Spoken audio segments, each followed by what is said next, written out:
Our next speaker is Monica Javidnia. So Monica is a postdoctoral research fellow at the University of Rochester Medical Center in neurology, and she got her PhD at Georgetown University in pharmacology. And so today she's going to be talking about quantitative systems pharmacology.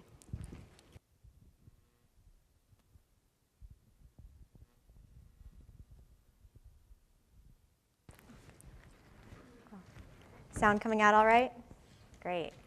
So this is going to be a little bit different. I'll give a broad overview on pharmacology and get a little bit more into pharmacometrics and then quantitative systems pharmacology. So for my bachelor's and master's, I studied neuroscience, and when it came to picking a graduate program for my PhD, I just kind of wanted to change it up a little bit, and pharmacology seemed like something really interesting to me. I didn't realize some of the questions I would be getting all of the time. A lot of times I'm asked if I'm a pharmacist. Some people think I'm a pharm ecologist. And even on my graduation day, my mom was like, okay, so are you going to get a job at CVS or something now? I'm like, no, it's not exactly how that works. So pharmacology is the study of drugs. We're not pharmacists, we're not farmers, nothing wrong with being a pharmacist or farmer. So the typical pathways that medicinal chemists will synthesize these compounds, and then you have a big group of researchers. They might be biologists, biochemists, pharmacologists, toxicologists, neuroscientists, clinicians, and we will test these compounds, whether it's in a cell model, an animal model, and then sometimes moving on to humans if we're lucky. If it passes all of the regulatory things, if it finishes phase 3 trials and gets the stamp of approval from the FDA, the clinicians will then prescribe them, and then pharmacists will compound and dispense these.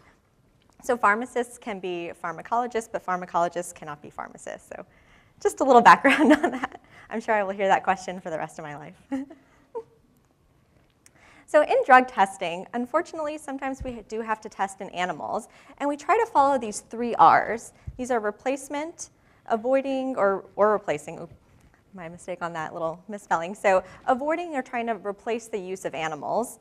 Also reducing, so reducing the number of animals we use overall. And then refinement, seeing if we can modify our experimental procedures to minimize the pain and the stress that these animals will experience.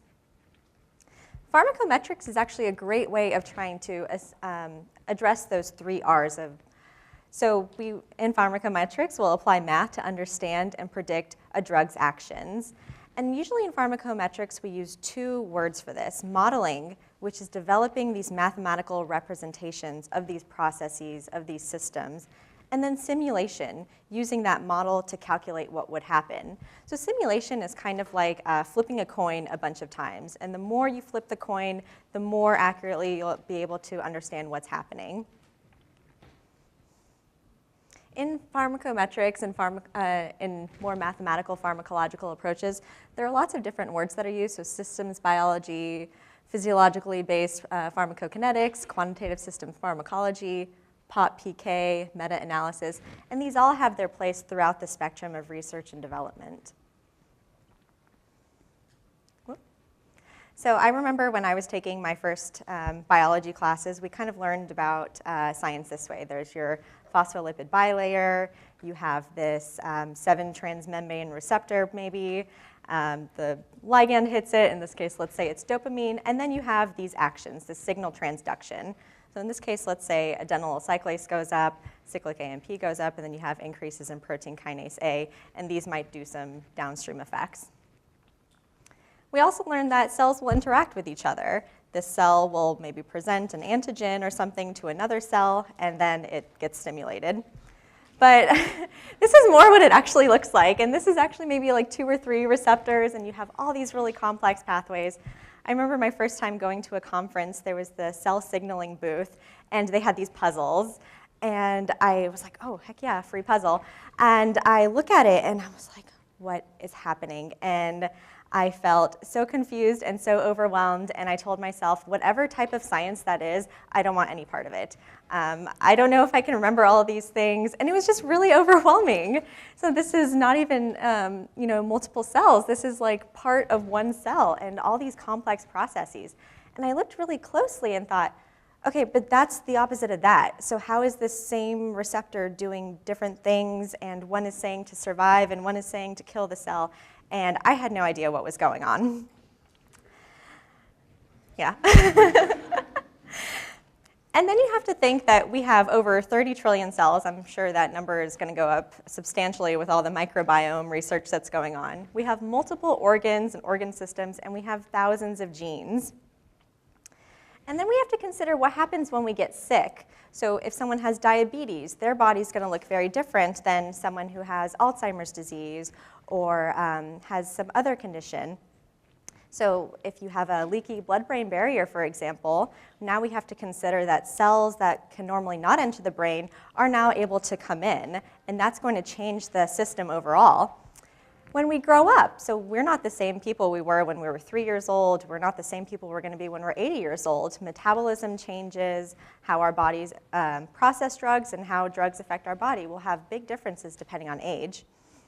And what happens when we experience an injury? So you cut yourself, and now all of a sudden there are all these clotting factors, these inflammatory molecules, or maybe we have a genetic condition. So here's one example. There is something called CYP2D6, and different variants of these genes can lead to differences in how we're able to process drugs. In this case, this will be metabolism of codeine to morphine, and depending on your CYP2D6 activity, you might have poor metabolism, so your body cannot convert codeine to morphine and it will not experience analgesic effects. You could have ultra-rapid metabolism, and you can have this like respiratory distress, so really quick metabolism of codeine to morphine. So these are all things we need to consider, and when we think even about that really complex original picture, that's going to change from person to person by age, by experience, by different things we've gone through in our lives. So what's really happening in our bodies? So when I think about quantitative systems pharmacology, I think about like Law and Order or The Wire, when they have those big boards and they try to like take the pictures of the crime families and mark them in together and develop these relationships between these different people, different places. But the quantitative part about that, it starts to layer extra things in. So this person maybe gets coffee at 6 a.m., and then they meet their partner from 7 to 10, and then they're at the gym from 10:30. So really starting to understand what these things are doing and not just their relationships across or between each other. The quantitative systems pharmacology is a really computational approach. It describes dynamic interactions between something, be it a drug, an antibody, an exposure, and physiology. So this really aims to better understand the networks overall. And how do we do this? We input everything we know about interactions, the disease, the different cell types which may or may not be involved, the drug or whatever compound it is we're testing. And there are lots of different programs to do this. So if you are comfortable with R, that is a good one. I like it because it's open source, it's free. There are a lot of great packages for it. There's Symbiology, there's non-mem. There are a lot of different programs to be able to do this quantitative systems pharmacology, or QSP. And you really want to think outside the box when it comes to developing your model. I'll get to why that's important in a sec. And then testing, learning, and refining. So whenever we have a model and we come up with some observation when we simulate, we take that into the lab and then actually run it to see if this holds true. If it holds true, that's great. And if it doesn't, we take that information, go back to our model, refine it, and then try to make it as accurate as possible. So every time we learn more, we're able to increase the predictive accuracy of that model when we simulate. So this is an example. I believe this is with Symbiology, and this is using diabetes. So some things that are important for diabetes are going to be not necessarily important for other diseases, like HIV, for example. So they have things like insulin, glomerular filtration rate, gastric emptying, and you put in these different things like your components, your parameters, different kinetics, everything you really know, and then it starts to formulate these systems, these relationships, these interactions between these different things.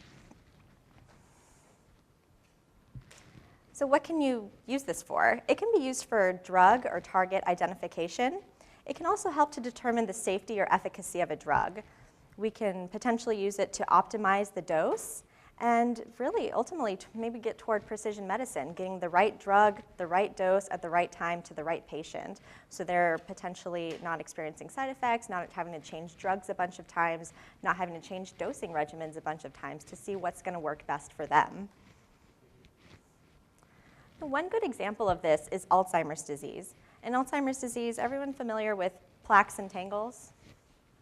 Okay, so these are the major pathological findings in the brain. You have these protein aggregates. Some of them are formed by amyloid beta, and these are the plaques. They're extracellular. And some of them are formed by a protein called tau. These form the tangles, and they're inside of the neurons. And people focus a lot on amyloid beta. So you have this protein called amyloid precursor protein, and it can follow two different pathways. They call this one the non-amyloidogenic pathway, where it's cleaved by alpha secretase, then cleaved by gamma secretase, and then forms these fragments. On this other side, this amyloidogenic pathway, it's cleaved by beta secretase, and then gamma secretase, and then forms these amyloid beta fibrils and then plaques. So a lot of scientists have thought, well, if we can inhibit these secretases, maybe beta secretase, maybe gamma secretase, we can prevent the formation of plaques. So they tried it, and they've tried it, and they've tried it, and these failed numerous times in clinical trials. They were able to learn a lot about what these secretase inhibitors might do. They can affect Notch signaling. They can manifest in not so great things with skin. I believe it was skin cancer. Don't quote me on that. But they also noticed in Alzheimer's patients that they have this lipid dysregulation, so cholesterol, different lipids, and they thought, well, maybe that has something to do with the disease. We're not sure. So these researchers developed a quantitative systems pharmacology model for Alzheimer's disease, and they took things that seemed kind of obvious, this amyloid precursor processing, this thing that makes the amyloid beta plaques. And then they put in things like the CSF, the cerebral spinal fluid, and some parameters about plasma. But knowing that the lipids are dysregulated in people with Alzheimer's disease, they also included things about cholesterol metabolism and sphingolipid metabolism, so really trying to think outside of the box again. And what they were able to do was identify that sphingosine 1 phosphate 5 receptor is a potential treatment option for Alzheimer's disease. When you develop these models, then you can go in and plug different drugs in and see what they would do to the model. In this case, they put in a BACE inhibitor, so one of those beta secretase inhibitors that would prevent the formation of the amyloid beta plaques. But they also checked simvastatin, which is one of the cholesterol-lowering drugs, and S1P R5 agonist, so an agonist of this receptor, to see what it would do to the model. And in these theoretical models, these mathematical models, they were able to identify it as a potential drug and a potential receptor for treatment options. So it's not exactly intuitive sometimes. You wouldn't think altering cholesterol or sphingolipid levels would affect Alzheimer's disease, but really trying to think outside the box, throwing everything we have at the model, testing it in the lab, and then going back to refine our models further. So I really like this type of science because there is something for everyone. I am not great at math and chemistry. When I first took my math and chemistry courses and saw my grades, I thought that there was no place for me in science. And fortunately, I went back to it. I went off and was a ballet dancer for a while and tried all these other things and then found myself back at science. And I'm really grateful I did. I'm really grateful I tried again.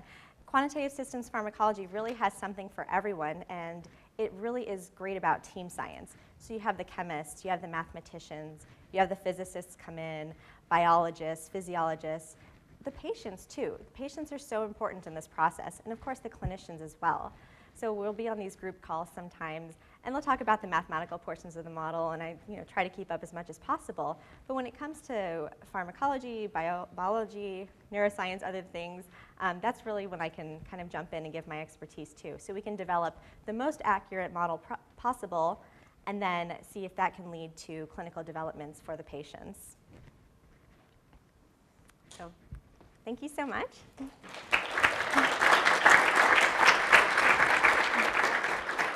Do y'all have any questions? Oh, yes? So for the Alzheimer's study specifically, Yes. was it the fact that all three were working together that it could possibly be more successful, or was it just that like you said, throw everything at it? Was it just that a lot of things were working, or did they somehow go off each other to help? I think originally they didn't think that cholesterol metabolism and sphingolipid metabolism could even play a role in the pathological processes in Alzheimer's. So it was really taking that observation from the patients and then feeding it back into the model to see. So that was, in that specific model, they did use the quantitative pharmacology. They also did some testing in the animals. I believe they used mice for this case. And they were able to find that, yes, the combination actually did make it a more efficacious treatment. So that could inform the next clinical trial potentially. Thank you. Yes? How long does it take to go from like start to finish with like all your testing before you hit like human models? Oh, okay. On average? I think the whole process, like from discovering something in the lab to it potentially finishing clinical trials, is about 17 years. So there's this big move toward repurposing drugs that are already approved, FDA approved, because you have a lot of the safety, the toxicology, you know a lot about the drug, and that can expedite the process. It could potentially shave off like 10 years. So when you have these models, a lot of the regulatory agencies are developing more interest in this type of thing because it can cut down on time, it can cut down on the amount of animals used. It is sometimes a little bit more accurate than what you would see in the lab when you think like, I might inject a certain way and then someone else might inject another way. So this, you're able to run like thousands of simulations and stuff. So yeah, it can definitely save some time on the whole process, so identifying lead compounds and helping with different adjustments along the way. Yes? Yes.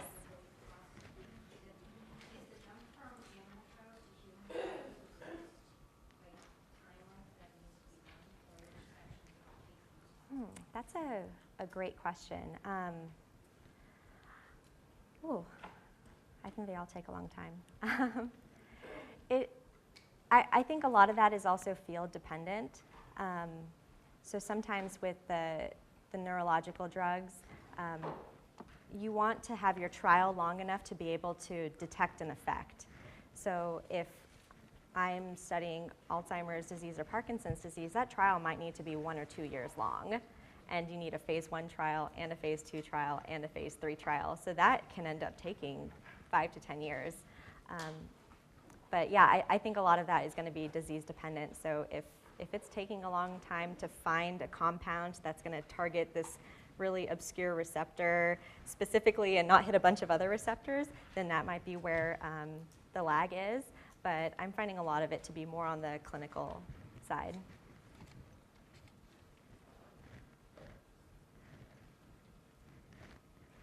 Okay, thank you so much.